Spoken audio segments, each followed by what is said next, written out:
unsolved double homicide from over 40 years ago that's never really been close to being solved. But could it have been the work of an active serial killer at the time? Now, the Bergen County Prosecutor's Office hopes that anyone seeing this story and the faces of these two victims, anybody will maybe remember some details to possibly find the killer.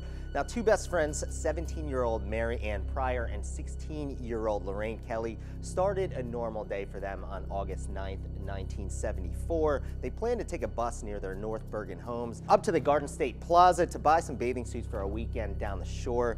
It was totally normal for them, but the girls never returned home. For 5 days, the Kelly and Pryor family searched for the girls everywhere. They heard stories of people seeing them at diners, seeing them at bus stops, but no good leads.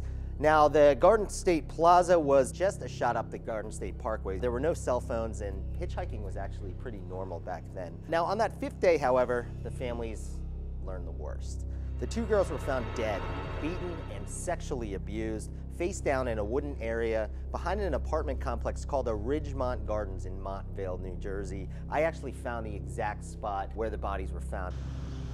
Guys, right on this hill is where the two girls' bodies were found, face down, naked, jewelry on, beaten, assaulted, and left for dead.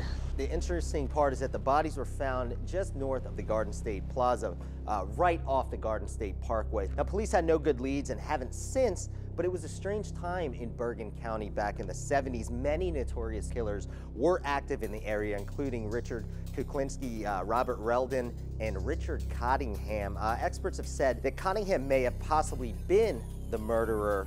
He's never confessed to these murders, as the method in which the girls were killed, including torture, abuse, cigarette burns, sexual abuse, was consistent with his MO at the time. I wanted to get the view of someone who's worked cold cases such as this and is also familiar with this specific case. We have good friend of the show, Joe Jackalone, former detective sergeant of the NYPD, with us via Skype. Cases these old, do they have a shot of being solved? Do they get solved? You don't know for sure, but one of the mistakes that investigators make is that they go down the same path that previous investigators made by reading their reports, so you never want to do that. Every case has an opportunity. It depends on how persistent and how determined that the investigators are, and if they can build their own leads. I mean, there are certain steps that you can do in a case like this. You just don't want to make the same mistakes that the people made beforehand. 42 years later, what are these investigators going to be looking for? What can help them and what's no longer available? The first thing that they have to look for is if there's still any evidence files left, any boxes, anything that maybe be able to send for retesting at the forensic crime lab. Things that they can do, like debriefing of prisoners,